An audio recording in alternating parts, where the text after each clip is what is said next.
Olá,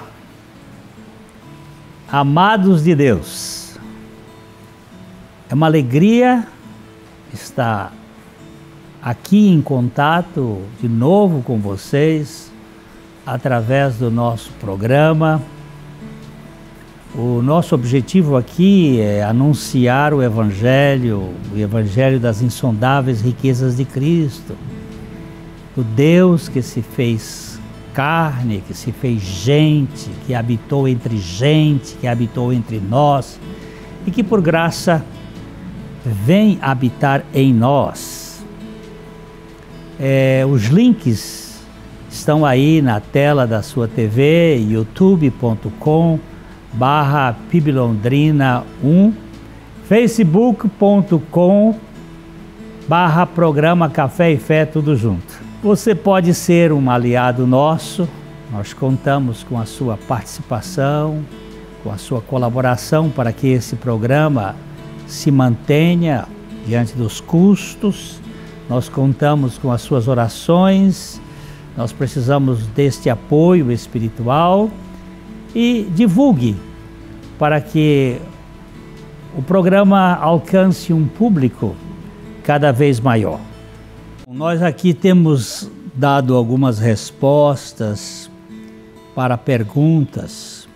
De vez em quando nós somos provocados e nós procuramos responder algumas questões do ponto de vista bíblico. Hoje nós queremos tratar onde está o seu tesouro. Jesus afirmou em Mateus capítulo 6, verso 33, busque em primeiro lugar o reino de Deus e a sua justiça, e todas estas coisas lhe serão dadas. Quais são estas coisas que Jesus está se referindo?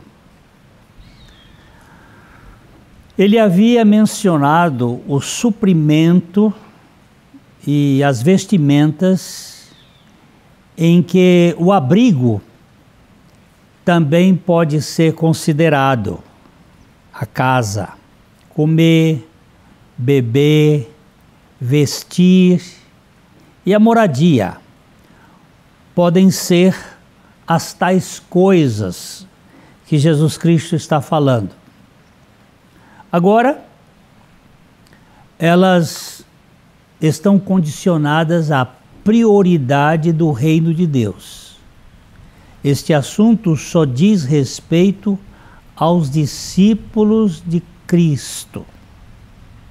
Buscar em primeiro lugar o reino de Deus e a sua justiça, e todas as coisas lhe serão acrescentadas, é para os discípulos, para as novas criaturas.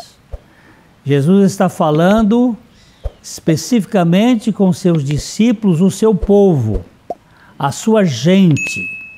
Ele não está se referindo a qualquer pessoa indistintamente.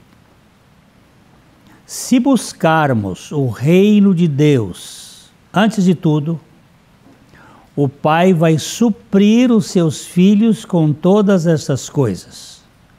Nenhum filho de Deus pode duvidar disto. Aqui nós estamos em terreno firme. Eu gosto muito de um texto do Salmo 119, versos 133, que diz: ordena os meus passos na tua palavra, e não me domine ou não se apodere de mim iniquidade alguma. Se buscarmos o reino de Deus, acima de tudo, teremos o suprimento do Pai sobre todas as coisas. Se eu sou filho e busco a Deus e o seu reino acima de todas estas coisas, porque fui buscado por Deus antes de poder buscá-lo, então as coisas estão com como certas na vida. Eu só posso buscar a Deus porque fui antes buscado por Deus. Porque a Bíblia diz que ninguém busca Deus. O problema é que não nos conformamos só com estas coisas e ambicionamos ter mais do que o indispensável.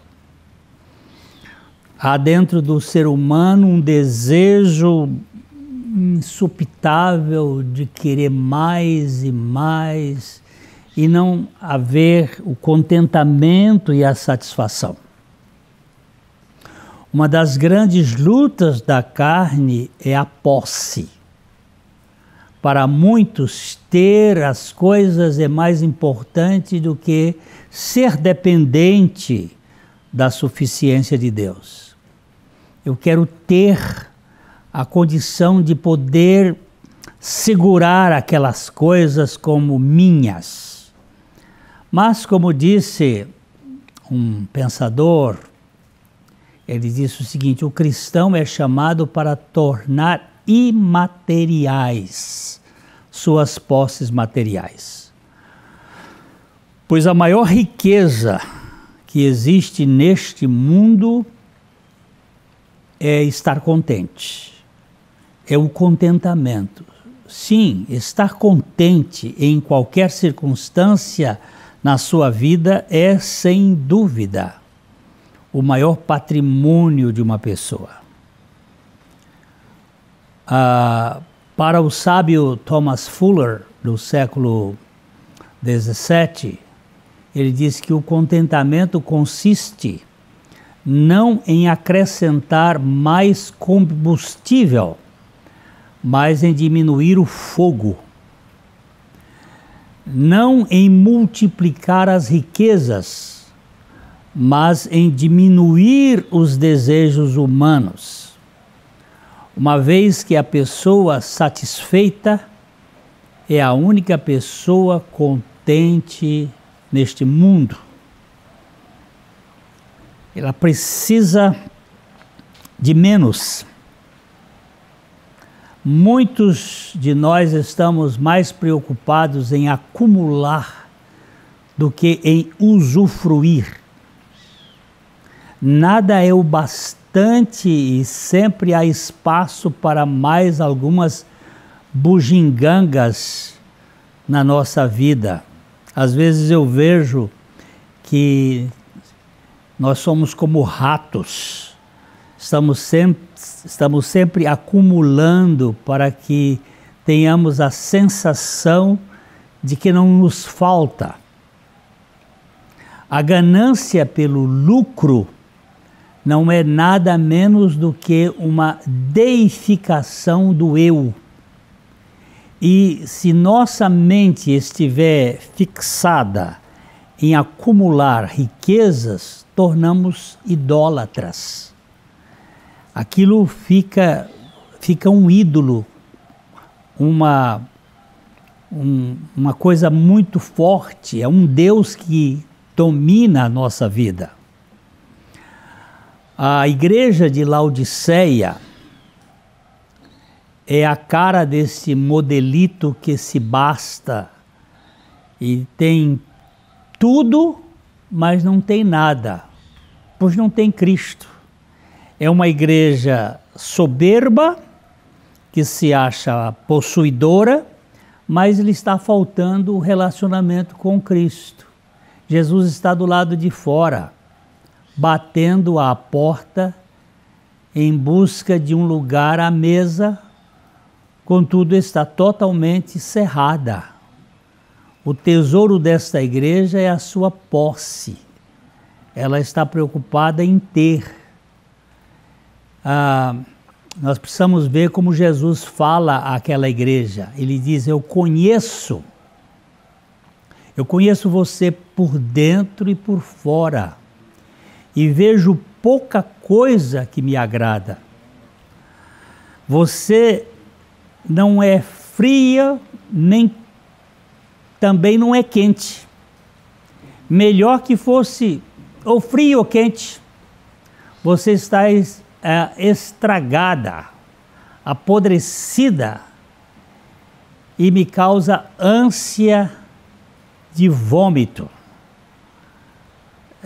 Você alardeia, eu sou rico, que ele está falando principalmente para a liderança, eu sou rico e faço e aconteço, não preciso de nada, não preciso de ninguém, mas você é desprezível, um mendigo cego, esfarrapado e sem casa.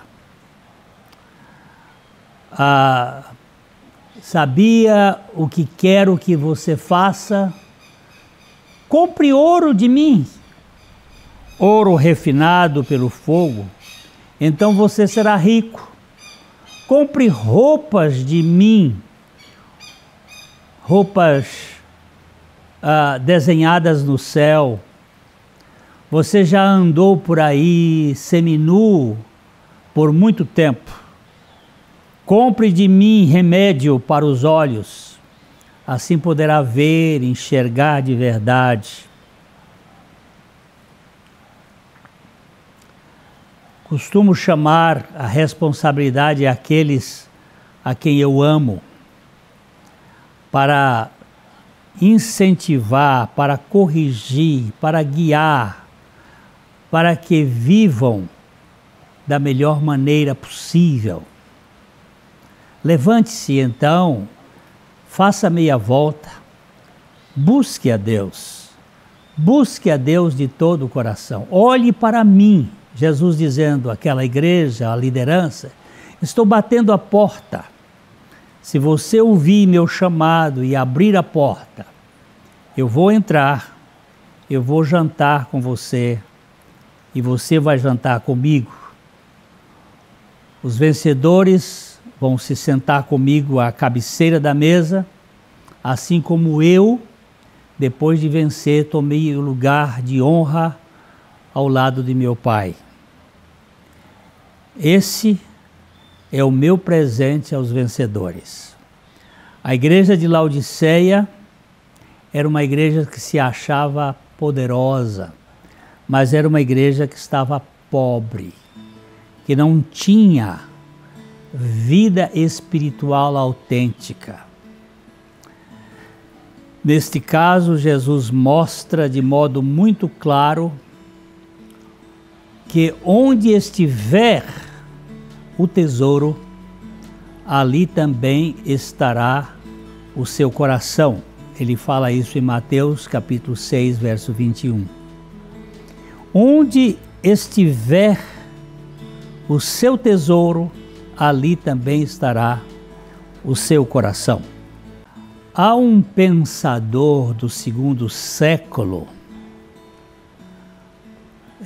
que pontuava categoricamente que a avareza cresce com a pilha de dinheiro. Juvenal sabia muito bem o que ele estava dizendo. E São Jerônimo, no 4º século, ele sustentava, enquanto os outros vícios envelhecem, à medida que o homem avança em anos, a avareza é o único que rejuvenesce. Mesmo nas pessoas mais velhas, mais vividas, parece que a avareza está sempre se tornando mais jovem e o sujeito fica mais avarento com a idade. O apóstolo São Paulo, ele nos diz em 1 Timóteo, no capítulo 6, os versículos 17 a 19, ele diz: exorta aos ricos do presente século que não sejam orgulhosos, nem depositem a sua esperança na estabilidade da riqueza, mas em Deus, que tudo nos proporciona ricamente para o nosso aprazimento, que pratiquem o bem, que sejam ricos de boas obras, generosos em dar e prontos a repartir, que acumulem para si mesmos tesouros, sólido fundamento para o futuro, a fim de se apoderarem da verdadeira vida.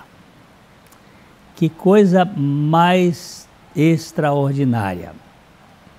O apóstolo está chamando a atenção de Timóteo, o jovem pastor, para exortar aqueles que eram portadores de grande quantidade de dinheiro, ricos no presente século, para que não depositassem a sua confiança, a sua esperança na instabilidade da riqueza, que ontem se tinha e hoje não se tem, aquilo que passa, mas que colocasse a sua confiança em Deus, que é ricamente capaz de nos fazer prosperar e ter o aprazimento daquilo que recebemos.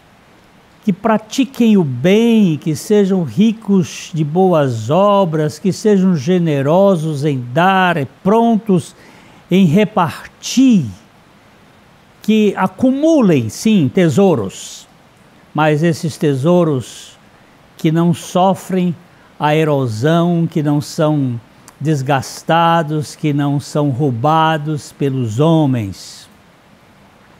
Meus queridos, não se iludam. Os propósitos de Deus sempre contêm sua provisão, pois Deus nos supre com a sua graça. Eu não preciso temer a miséria quando eu estou debaixo dos cuidados do Senhor. Eu preciso sim ser prudente, mas não ser avarento. Os tesouros no céu são armazenados somente na proporção em que são renunciados certos tesouros na terra. Nós precisamos ter essa consciência que tudo que é daqui passa. Tudo que nós amealhamos aqui fica. Alguém disse que você pode apagar o sol se colocar uma pequena moeda perto do olho. Muita gente tem caído eternamente, tropeçado nas montanhas dos seus recursos, porque torna-los próximo demais da sua mente e que tem roubado toda a sua confiança. Pense nisso. A verdadeira medida de nossa riqueza está em quanto valeríamos se perdêssemos todo o nosso dinheiro. Onde está o seu tesouro? Onde está o meu tesouro? Se eu perdesse tudo que eu tenho, o que sobraria? Será que teria contentamento? Será que eu teria esperança? Eu conheci um homem que, numa época aí, pelos dos anos 70, ele deixou com a filha e o genro todo o seu patrimônio e foi fazer uma viagem à Alemanha. E naquele tempo houve uma situação do petróleo que acabou fazendo com que eles perdessem tudo.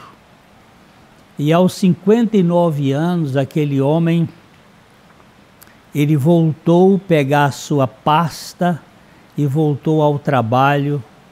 E eu me lembro quando eu o conheci, ele me disse uma coisa: eu perdi quase tudo.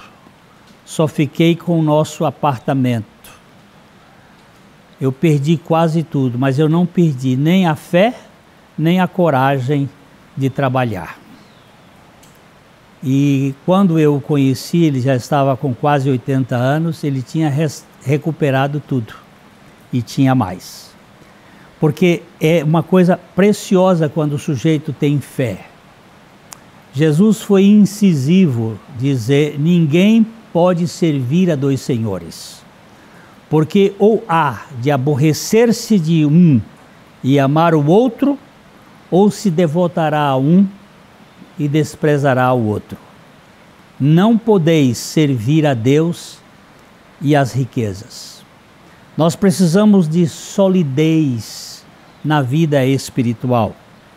E esta solidez só vem através do próprio Deus. Onde está o seu coração? Jesus disse que o seu coração estará onde estiver o seu tesouro. Se o seu tesouro estiver na terra, os seus investimentos só estarão aqui. E também, consequentemente, a sua vida estará muito insegura, porque tudo isto passa. Nós estamos agora vivendo um momento difícil na história da humanidade, com isto que aconteceu com este vírus que veio virar o mundo de cabeça para baixo e muita gente perdeu muita coisa. Como você vai encarar a sua vida? Como você vai enfrentar esta crise? Nós devemos ser previdentes o máximo que pudermos, mas não podemos ser avarentos. Devemos poupar para a vida, mas não acumular exageradamente. E aqueles que têm podem também repartir com aqueles que estão passando por alguma dificuldade. Esta é uma das metas da vida cristã, que nos coloca como pessoas que compartilham, que repartem, que participam da vida dos outros. Não é pecado ser rico, pecado é ser miserável, pecado é ser usura, pecado é ser indiferente com aqueles que precisam.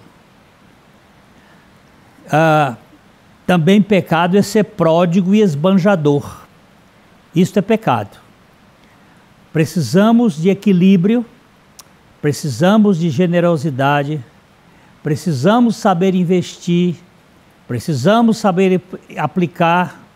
Aplicar é uma ciência de grande valor para o povo de Deus, mas também precisamos saber repartir, para que outros tenham o privilégio de conhecer o Evangelho, de conhecer a verdade de Deus, de ter suas vidas cuidadas. Aquele que não é liberal com o que tem, simplesmente engana-se a si mesmo quando pensa que seria liberal se tivesse mais. Não existe essa possibilidade. Se você não é liberal com o que tem, você não será liberal se tiver mais. Então nós queremos deixar isto aqui diante dos seus olhos, diante da sua vida, do seu coração, que onde estiver o seu tesouro, aí estará também o seu coração. E que o Senhor nos dê a condição de sermos generosos com aquilo que temos, e podemos repartir, e podemos cuidar, e podemos também cuidar dos nossos de maneira equilibrada. Que o Evangelho transforme não somente o nosso coração, mas também transforme o nosso bolso e seja algo real. Nós esperamos encontrar você no nosso próximo programa, olha, de coração para coração. Até lá, se Deus assim o permitir.